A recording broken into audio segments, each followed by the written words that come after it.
So last week was the precepts, and there were, 10 of them. And then next week, the Noble Eightfold Path. And this week, I'm going to talk about just, what it is, what does it mean to take vows?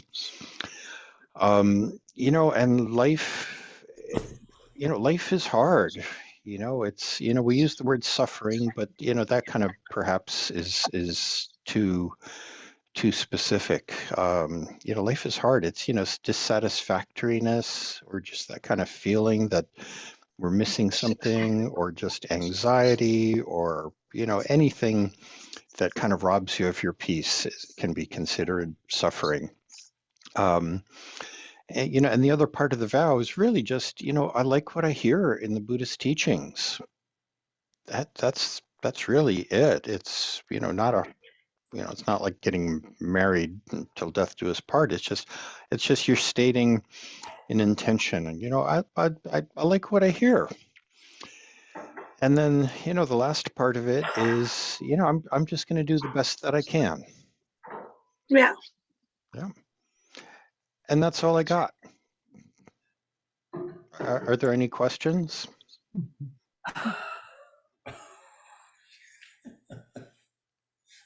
That says it.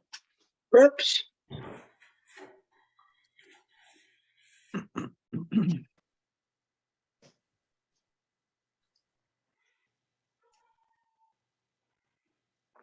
Well, I thought Patricia was going to say something, and then she muted herself.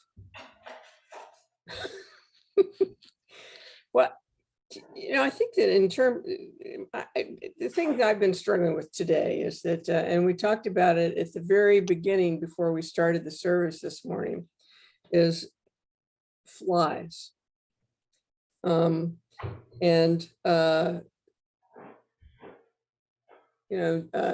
Taikoza had said there were a lot of flies in the temple, and I've had a lot of flies in my house, and in the last couple of days, I've killed a lot of flies. And I want to know, am I going to be stuck in, the hell realm forever because I've been killing flies? Well, let me get into that. Let me perhaps elaborate a little bit more.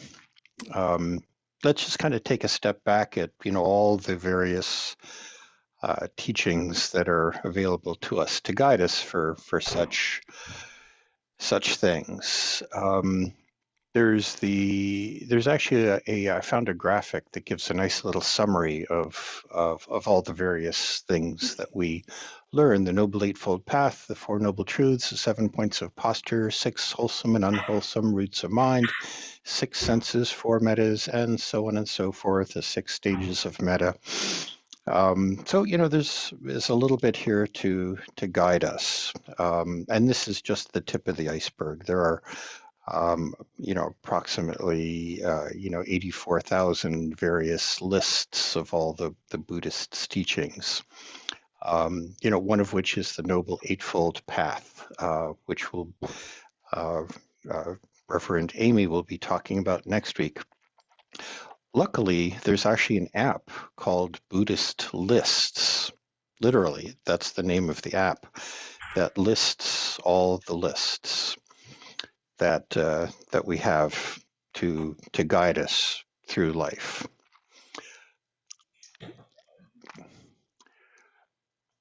So that's actually kind of the bad news, because I don't know about you, I would find that extremely overwhelming. So forget about all those lists. It's like so easy to come to this class and come away thinking, oh my gosh, it's 10 precepts. How am I going to keep track of that throughout the course of the day? Noble Eightfold Path. It's like, what was that 6th one again? I mean, how in the world can you possibly keep track of all that stuff?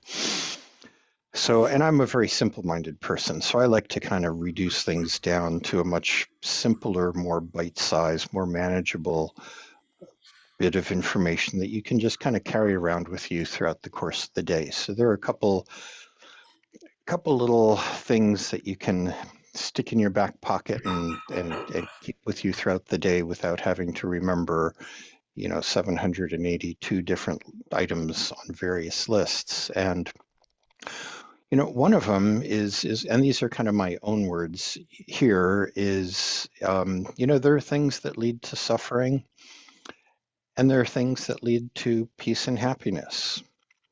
And just choose wisely, do the best you can. Kind of rephrasing that, there are things that lead to division, and there are things that lead to harmony. And that we're seeing in the news every single day. I'm American, I'm Russian, I'm Ukrainian, I'm whatever, I'm Republican, I'm Democrat. All that stuff leads to division. So just don't think that way. What leads to harmony is we're just all the same.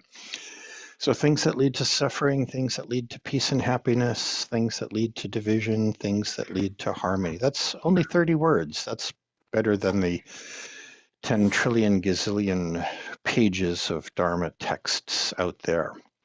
But even that's kind of a lot to keep with you throughout the course of the day. There's something called the 3 pure precepts, which are much easier to remember. And that's only 12 words. And that's to avoid evil, to cultivate good, and to purify one's mind. So that's only 3 things, 12 words. That's a lot simpler. So, forget about the gazillions lists out there. You deal with that over time. But just something to carry around with you all day long. Avoid evil, do good, purify your mind. And that we could talk for endlessly about purifying your mind, but that'll come with time. But even that's a lot of words. So, in the words of our most venerable teacher, Taikozen, he's often says, just be the best you can be. That's only 8 words. That's pretty easy to carry you through the day. Sister Minh Bao last week, she even shortened that more, 5 words. Play nice in the sandbox.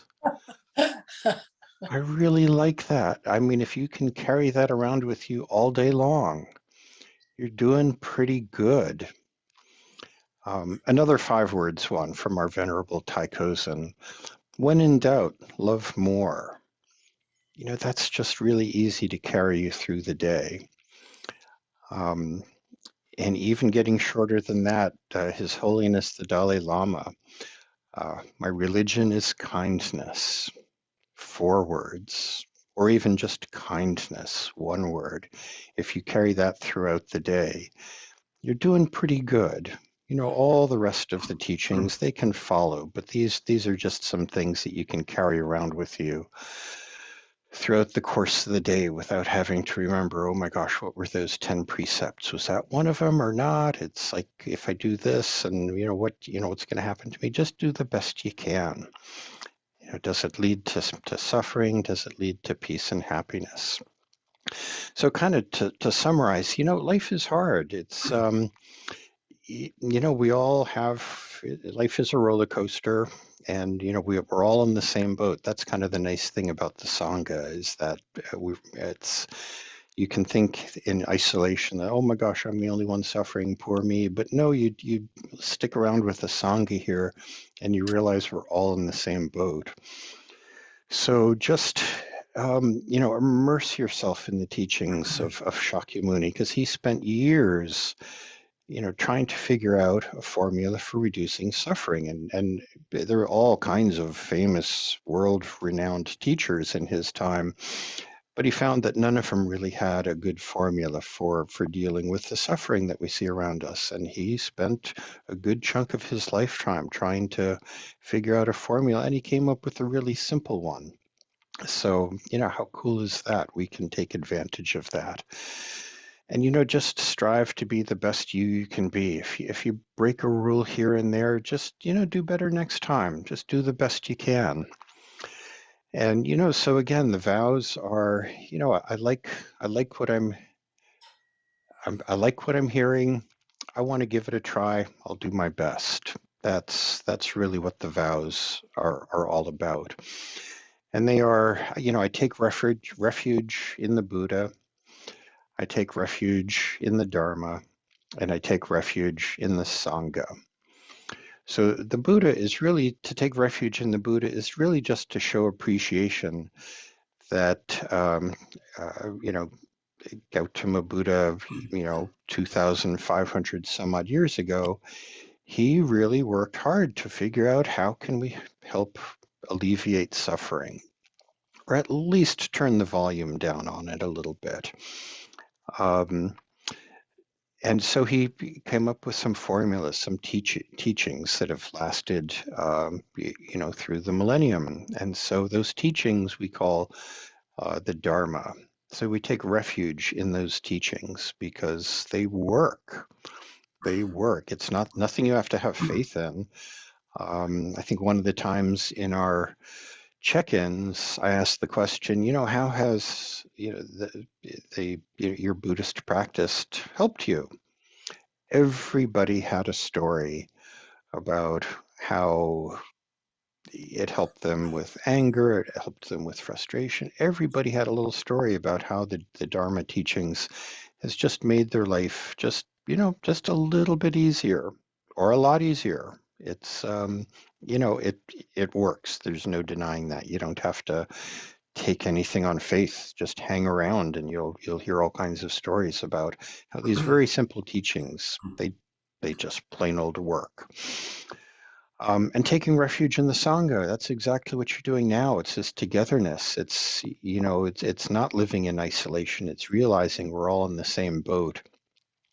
It's all studying together and comparing notes and sharing together. And, I don't know about you, but I can walk into a Sangha and I just have this feeling that I can just pour my heart out and it's okay because this is a Sangha and I can share anything. It's just a very trusting, warm, welcoming feeling to be with the Sangha.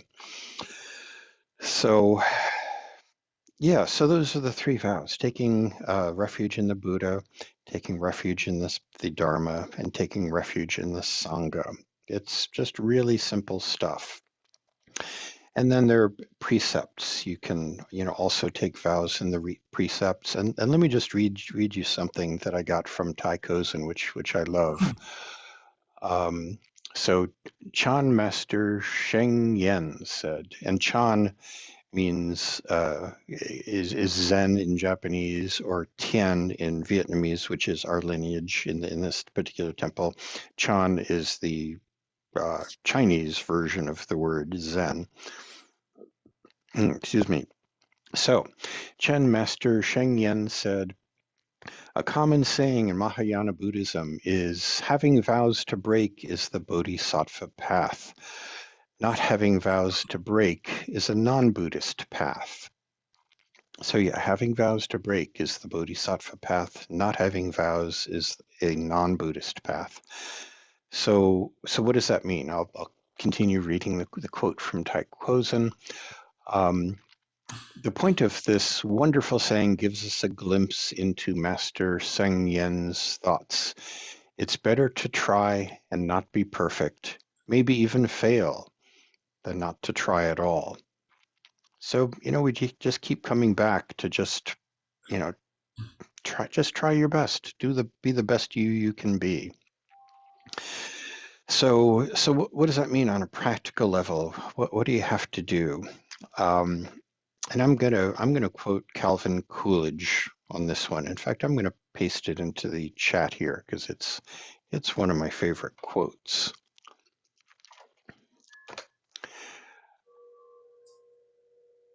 But I'll read it here. So, nothing in the world can take the place of persistence. Talent will not. Nothing is more common than unsuccessful men with talent. Genius will not. Unrewarded genius is almost a proverb. Education will not. The world is full of educated derelicts. Persistence and determination alone are omnipotent. The slogan, "Press on," has solved and always will solve the problems of the human race. And again, that's from Calvin Coolidge. So the point here is just just stick with it. Don't sweat memorizing all these lists. Don't push.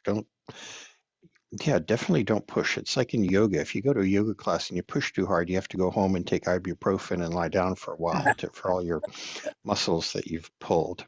Just go with it. Just stick with it. Just immerse yourself in it. And it takes a little patience because, as simple as the Buddhist teachings are, it takes a little while for it to kind of sink in down deep.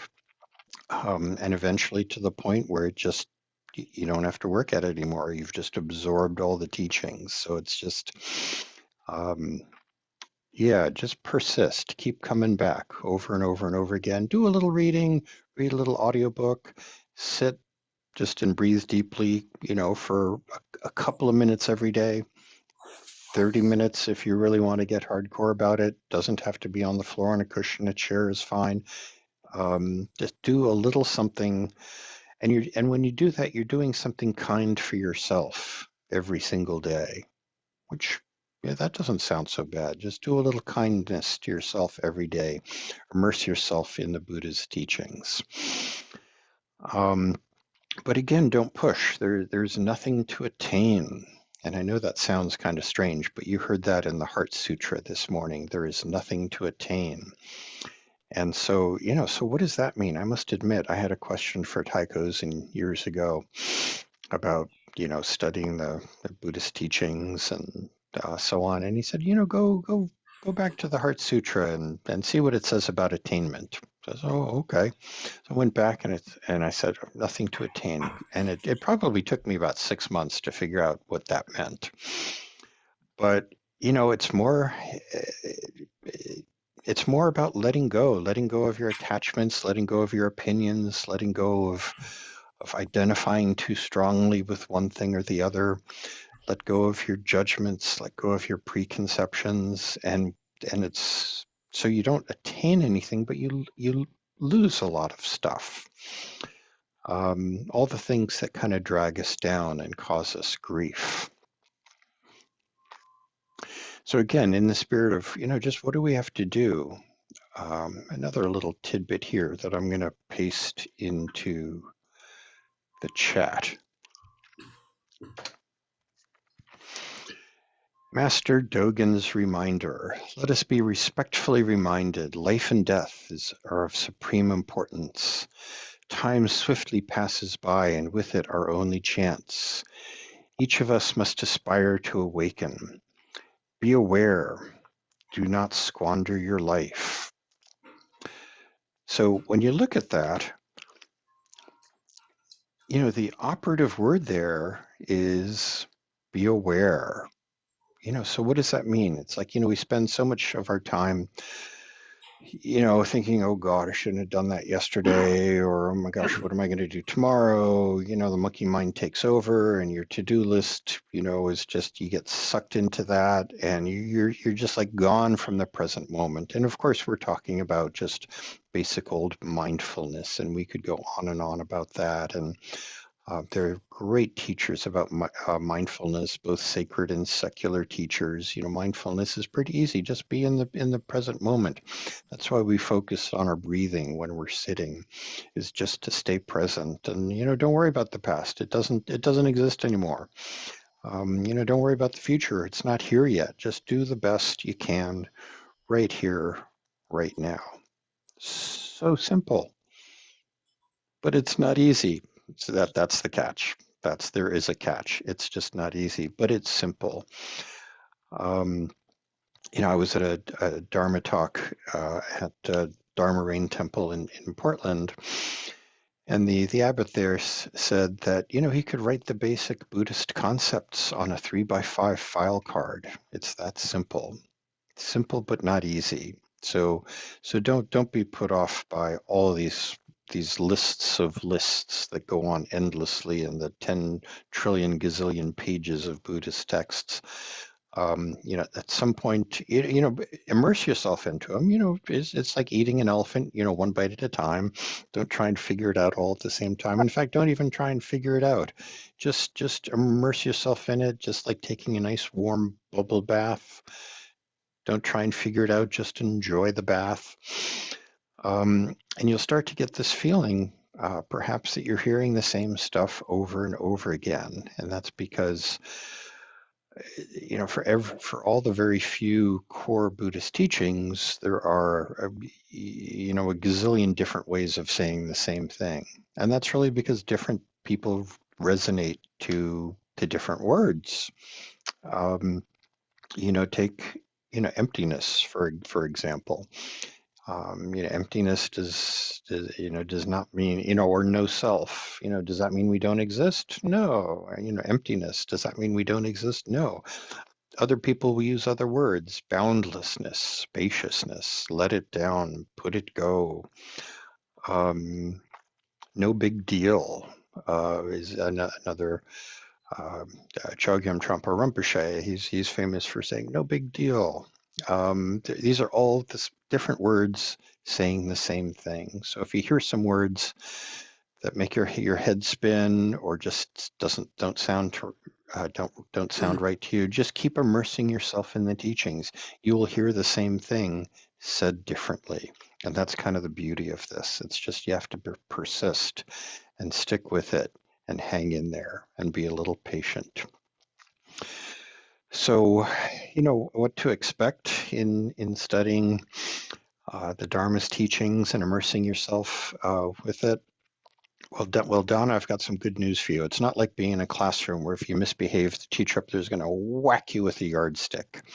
Not at all. Because you will find that it's a very non-judgmental group. And again, there's nothing to attain. There's just a lot of letting go and just doing the best you can. The Buddha was asked, what have you gained from meditation? And he replied, he said, nothing. But let me tell you what I've lost. I've lost anger, anxiety, depression, insecurity, fear of old age and death. Now that I had to Google it and get the right words of the quote, and I found it on the website fakebuddhaquotes.com. So that is a fake Buddha quote. Buddha did not actually say that. But actually, I think it captures the spirit of the Dharma teachings. And interestingly, Dogen in his book Shobogenzo, and this is back in the 1200s. This is where they didn't have to worry about people posting garbage on the internet. They still had the same problems. Even he, in the early 13th century, said that if you quote a writing of suspicious authenticity, if you do so with the spirit of the Dharma in your heart, it's still okay. So this is a fake Buddha quote. I found it on the website, Fake Buddha Quotes, but it captures a good part of the Dharma teaching, so it's okay to use that as it also. So don't expect anything. Again, what do the vows mean? It's not an ironclad contract. There are no penalties for breach of contract. There are no commandments, and if you break them, you're going to pay the price for all eternity. It's not an agreement, till death do us part.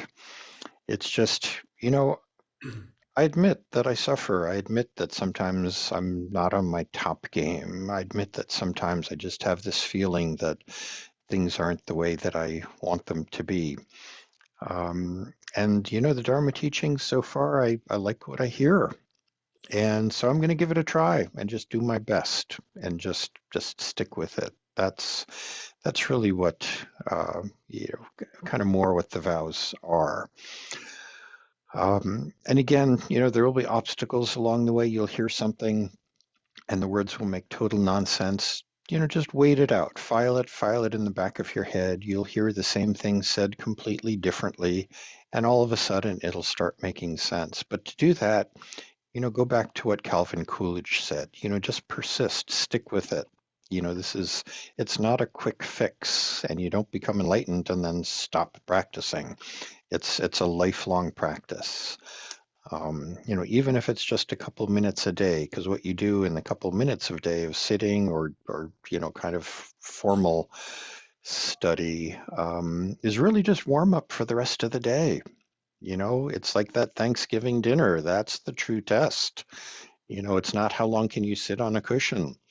It's like how much equanimity can you bring to the Thanksgiving dinner table? So it's just a warm up for life. Um, so yeah, just to kind of sum things up, you know, we all have our ups and downs. Life is hard. Buddhist teachings, you know, forget about all those huge lists and lists of lists and that app of lists. You know, but you know, if you like what you hear in the Buddhist teachings, you know, stick with it and just do the best you can. Um, and you know, and if you do get stuck, find a teacher. If you, I'll post this in the chat as well. There's actually a list of teachers on the website, which I will post there. If anything is confusing, challenging, makes your head spin, and believe me, my head has spun a lot in the years that I've been studying the Dharma teachings. Find a teacher and ask them, you know, and wherever you find a teacher, it's just make sure the chemistry is good and have someone to guide you through it. They're not going to tell you what to do. That would be too easy. It won't sink in that way, but they'll point you in the right direction. So, okay, now I guess I'm done all over again with a whole minute to spare, but I'll stay late with you all. If there are any questions, comments, Ty, if I've misstated anything, please pipe in here now and set the record straight. So there we go. Thank you all for being here. And if you have questions, one comment, my dear one. Yes. Taking refuge in the Buddha can also be taking refuge in your own awakening. The word Buddha simply means to awaken. So while I greatly honor the historical teacher Siddhartha Gautama, I also honor our own process of slowly but surely waking up. And so taking refuge in the Buddha means the historical Buddha Scott mentioned, but also our own awakening process, our own gentling of our heart and spirit, and our own internal awareness. And I think it probably includes Odin's lovely cat who just climbed over his shoulder. And if you have any questions or comments or wisdom to share, just pipe in. Just jump right in. There we go. I do encourage you to send Reverend Scott, though, your mailing address and your name if you want a Buddhist name. He's going to make those decisions and send you out a little certificate. How do you go about choosing a Buddhist name? Oh, we'll pick one. We'll pick one for You'll you. do that. Okay. Oh yeah, Ty, please go ahead, because I honestly I'm not so familiar with the wise wheres and what fors for the Buddhist names. So Ty, if you could explain that a little bit, I would appreciate it. Everyone in my lineage will have Minh as part of their name. Minh means bright. And then I look at, when I sit, what do I think of you? Like, Donna, what does Minh Non mean?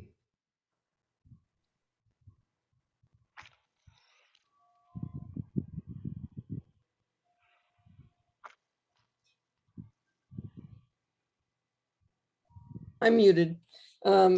It stands for bright patient.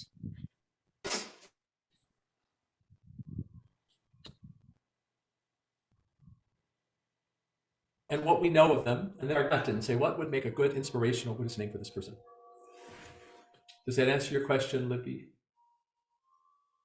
And yes, the names are meant to inspire us and to encourage us, and also to teach that someone else has identified. So Scott, what does Minh Tu mean? It means bright compassion. In my name, Minh Thân means bright star.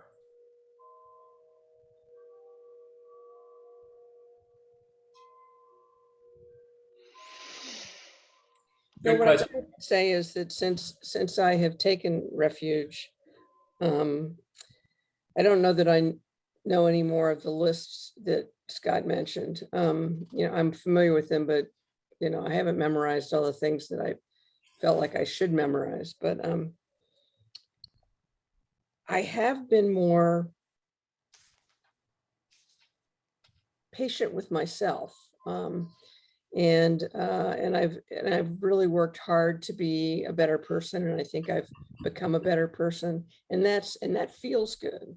So I was thinking about the other precept that I broke this past week was resolving not to speak the faults of others. I was talking to a colleague and comparing myself with another colleague and all of our differences, and I was doing it in kind of it wasn't just a factual way of how we practice or how our differences are practiced. I was kind of making fun of her, and I caught myself, and so I turned to this other colleague and I said, "Oh, forgive me. I'm a Buddhist, and I shouldn't, well, I shouldn't. We don't do the shouldn'ts, but I don't want to speak ill of or say bad things about other people." And I felt better just acknowledging that, but now I've got to remember not to keep doing that. Because what Scott was saying is that it's not perfection is not required. Thank you, Donna. Wonderful. Anybody else? Comments, questions, anything? Just- Remember, everyone, that the Buddha said, "I've taught you the best I can teach you. But don't believe me. Go make it real for yourself. Go sit, go awaken. Make it real for yourself." So the best teachers in the world are just signposts pointing the way. You have to make the journey yourself. Scott, thank you very much for looking this together and hooking us up with the concept that we don't have to quite be perfect. I'm so grateful to hear that today. Oh, you and me both. So at any rate, then next week, Reverend Emily will talk about the Noble Eightfold Path, which again are just kind of guidelines. It's they're not commandments, but they're good. They're really good guidelines, and it also gets into the issue of the middle, the middle path. It's not too hard, not too soft, not too much, not too little. It's a very gentle practice. And then in the following week, we'll take our vows, which we've talked about today, and that's just an intention to do the best job we can. So that's what's coming up. But it's wonderful to have you all here with us. Thank you. Okay, well, it's a beautiful Thank you, Reverend Scott. sunny Thank day you, out Reverend there. Scott. Thank you. Enjoy Thank the rest of the day. I'll stick around if anyone has any questions, but otherwise, hey, it's Saturday. Enjoy the weekend. Yeah, thank you very much. Hi. We just, And Valerie, are you still coming today? here we are.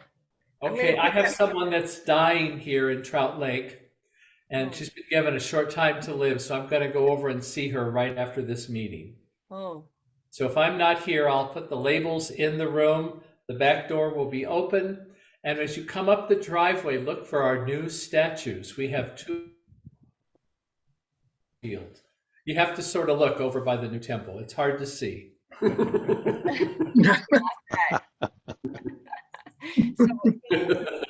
it'll just be Mary and me today. Mary Ellen can't make it. So we'll get there at 1:00-ish. You're frozen. 30th list. Oh, that Wi-Fi in the temple. Yeah. Yeah. Yeah. Patricia, good to see you. Bye-bye. Bye-bye. All righty. Bye, everybody. Bye. Thank you. Thanks, Scott.